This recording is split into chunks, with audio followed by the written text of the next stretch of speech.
Hi everyone, welcome to our channel. నేను మీ anchor Saritha. ఈరోజు మనతో పాటు సీనియర్ జర్నలిస్ట్ దాము బాలాజీ గారు ఉన్నారు. ఆయనతో మాట్లాడతాం. నమస్తే సార్. నమస్తే.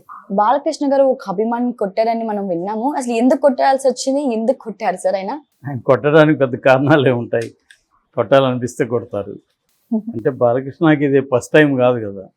అంటే కదిరిలో ఆయన యాక్చువల్గా ఈరోజు ఎక్కడ సంఘటన జరిగిందంటే, కదిరిలో ఆయన స్వర్ణాంధ్ర సాకార యాత్ర మొదలుపెట్టారు. దానికోసం ఆయన కదిరిలో హెలికాప్టర్లో దిగారు. కదిరి నుంచి స్టార్ట్ చేశారనమాట స్వర్ణాంధ్ర సాకార యాత్ర.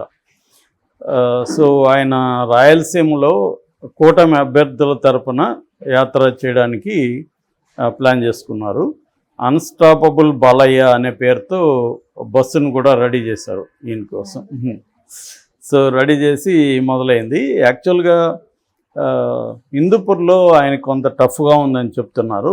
సో అందుకని హిందూపూర్కి వెళ్ళి అక్కడ నుంచి మిగతా రాయలసీమలోని మిగతా చోట్లకు కూడా వెళ్ళాలనేది ప్లాన్ అనమాట. అందుకని ఆయన సినిమా షూటింగ్కి ఫుల్ స్టాప్ పెట్టి పొలిటికల్గా, ఎందుకంటే నామినేషన్ల గడువు దగ్గరికి వస్తుంది కాబట్టి మొదలుపెట్టారు.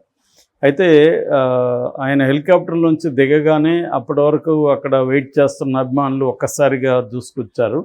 దాంతో ఒక అభిమాని చెప్తున్నా కూడా వినకుండా సెల్ఫీ కోసం వస్తుంటే ఈయన కొట్టారనమాట. మామూలుగా అయితే ఇట్లాంటివి జరిగిన మిగతా వాళ్ళకి కూడా జరుగుతాయి, వాళ్ళు ఎవరు కొట్టరు కదా. ఇప్పుడు పవన్ కళ్యాణ్కి జరుగుతుంది, జగన్కి జరుగుతుంది, అందరికీ నాయకులకి ఎవరికైనా జరుగుతాయి. కానీ వాళ్ళు ఎవరు కొట్టినట్టుగా మనం వినలేదు. కానీ తనకి ఏంటంటే ముందు నుంచి ఆ స్వభావం ఉంది, కొట్టడం.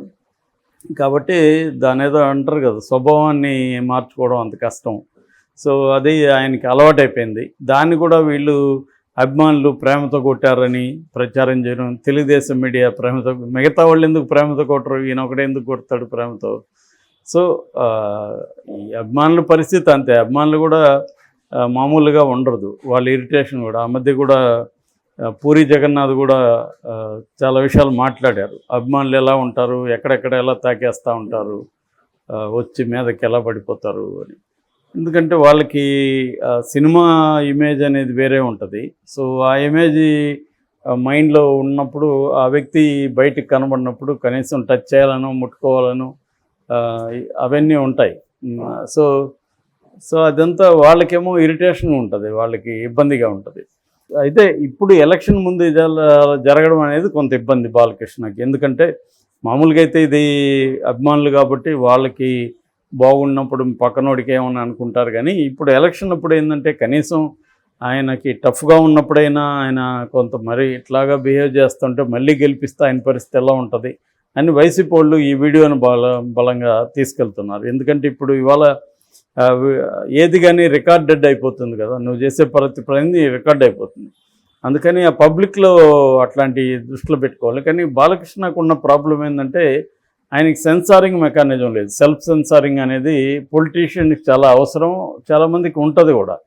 అంటే వాళ్ళు మనసులో మన మీద చాలా కోపం ఉండి మనల్ని చంపేయాలనుకున్నా కూడా నవ్వుతూ మాట్లాడగలరు వాళ్ళు. సో ఆ మెకానిజం వాళ్ళకు ఉంటుంది. బాలకృష్ణకి అది ఉండదు. అందుకని ఆయన టిపికల్ పొలిటీషియన్ లక్షణాలు ఏవి ఆయనకి లేవు. అందుకని ఆ మధ్య కూడా చంద్రబాబు జైల్లో ఉన్నప్పుడు బాలకృష్ణ ఇన్ఛార్జిగా తీసుకొని ఆయన నడిపిస్తాడు పార్టీ అని అనుకున్నప్పుడు అందరూ భయపడ్డారు తెలుగుదేశం వాళ్ళు.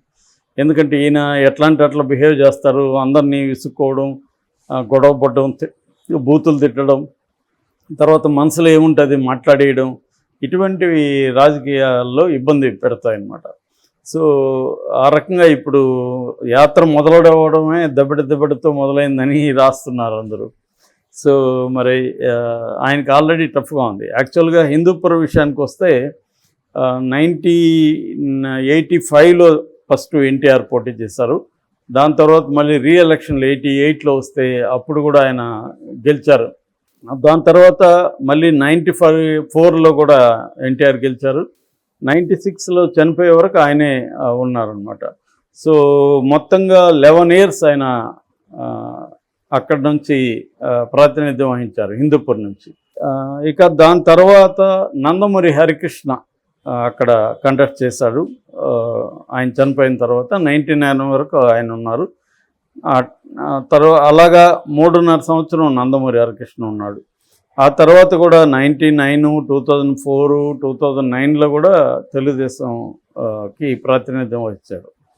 తర్వాత 2014లో బాలకృష్ణ కంటెస్ట్ చేసి 16,000 మెజార్టీతో గెలిచాడు. 2018లో 2019లో 18,000 మెజార్టీతో గెలిచాడు. అంటే బాలకృష్ణకి ఏమీ పెద్ద మెజార్టీ అక్కడ రాలేదు. ఫస్ట్ సారి 16,000, 18,000. సో అలాంటిది ఇప్పుడు చాలా కష్టంగా ఉందని చెప్తున్నారు. ఎందుకంటే అక్కడ వైసీపీ నుంచి ఒక బీసీ మహిళను, దీపిక అనే మహిళను నిలబెట్టారు. సో రెండోది పెద్దిరెడ్డి స్వయంగా అక్కడ ఉండి బాలకృష్ణను ఓడించడానికి తగిన వ్యూహాలని పన్నడం. వైసీపీలో ఇక్బాల్ కూటమి రకరకాల చీలికలు ఉన్నాయి. దాదాపు 3 గ్రూపులు ఉన్నాయి వైసీపీ. ఆ 3 గ్రూపుల్ని ఏకం చేయడంలో సక్సెస్ అయినాడని చెప్తున్నారు పెద్దిరెడ్డి.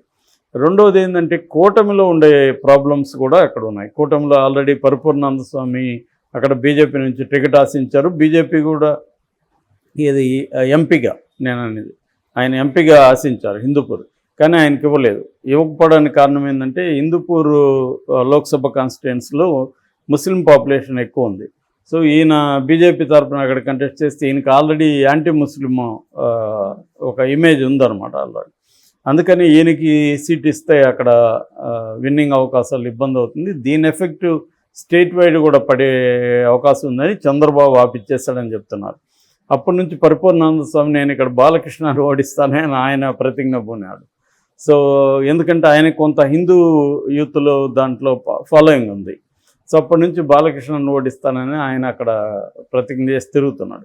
సో ఈ కాంటెక్స్ట్లో బాలకృష్ణ కొంచెం జాగ్రత్తగా ఉండాల్సిన అవసరం ఉంది. ఎందుకంటే 2 సార్లు ఎన్నుకున్నా కూడా ఆయన ఎప్పుడు కూడా రెగ్యులర్గా హిందూపురంకి వెళ్ళి అక్కడ ప్రజల సమస్యలు తెలుసుకోవడం అవన్నీ చేయలేదు. యాక్చువల్గా ఆయన పిఏ మీద కూడా అక్కడ చాలా విమర్శలు వచ్చాయి, పైరవీలు చేస్తున్నారని. ఆ మధ్య ఈయన దున్నపోతల మీద ఈయన పేరు రాసి కూడా అక్కడ ఊరేగించారు. మాకు వాటర్ సమస్య ఉంది, ఇక సమరమే మిత్రమా ఆ టైప్లో అంతా కూడా ఈయన డైలాగ్స్ని వాడుకున్నారు అన్నమాట. ఇటు చూడు పురం చూడు అనేసి ఇవన్నీ కూడా పెట్టారు. సో ఒకవైపే చూడు పురం వైపు చూడు అని, హిందూపురం వైపు ఇలాగ బాలకృష్ణ డైలాగులు పెట్టి అక్కడ కనిపించట్లేదని పోస్టర్లు వేయడం ఇవన్నీ చేశారు. అంటే అవన్నీ చేయడం మనకి వైసీపీ వాళ్ళు ఉండొచ్చు, కానీ ఆయన రెగ్యులర్గా వెళ్ళట్లేదు అనేది, ఒక ఎమ్మెల్యే ఏం చేయాలనేది చేయలేదు. నేను రోజా విషయంలో కూడా ఇదే చెప్పారు. రోజా కూడా ఇదే సమస్య. వీళ్ళు ఏంటంటే వీళ్ళు వేరే సినిమా రంగంలో ఉండి ఎమ్మెల్యే అవ్వడం వల్ల సినిమా రంగం ఆపేసి ప్రొఫెషనల్ ఫుల్ టైం ఉంటే ఓకే, కానీ ఇప్పుడు బాలకృష్ణకి ఫుల్ టైం ఫీల్డ్ అంటే సినిమానే. ఆయనకి రాజకీయాలు అనేవి పార్ట్ టైం ఆయనకి. అలాంటప్పుడు ఆయన ఎమ్మెల్యే బదులు ఇంకెవరైనా ఉంటే అక్కడ తెలుగుదేశం నుంచి అయినా వాళ్ళ వల్ల అక్కడ ప్రజలకు ఉపయోగం, కానీ ఈయనకి రాజకీయాలు ఎందుకు అసలు అనవసరం.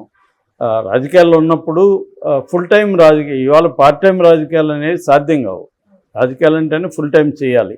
ఎందుకంటే ప్రజలకు అనేక సమస్యలు ఉంటాయి. పైగా అధికారంలో వైసీపీ ఉన్నప్పుడు ఇంకా ఎక్కువ సమస్యలు ఉంటాయి. ఫండ్స్ సరిగ్గా ఇవ్వరు. అవన్నీ కొట్లాడి ఈయన చేయాలి. అది చేయలేదనే విమర్శ ఉంది. అందుకని ఇప్పుడు అక్కడ మహిళను అక్కడ తీసుకొచ్చారు. అందుకనే చంద్రబాబుని కుప్పంలో ఎట్లా టార్గెట్ చేస్తున్నారో అట్లాగా బాలకృష్ణని ఇక్కడ మన మంగళగిరిలో లోకేష్ని, పిఠాపురంలో పవన్ కళ్యాణ్ని, వీళ్ళందరినీ కూడా జగన్ టార్గెట్ చేస్తున్నాడు.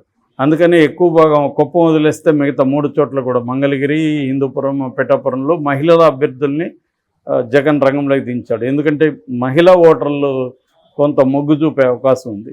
సో ఇప్పుడు ఇలాగ అభిమానులు కొడతా ఉంటే మాత్రం బాలకృష్ణకి ఇబ్బంది. ఆల్రెడీ అంటున్నారు అభిమానులు పారిపోండి బాలకృష్ణ వస్తున్నారని టైటిల్ పెడుతున్నారు. సో ఆ రకంగా బాలకృష్ణకి ఇబ్బంది అవుతుంది ఇలాంటి యాటిట్యూడ్ ఉంటే.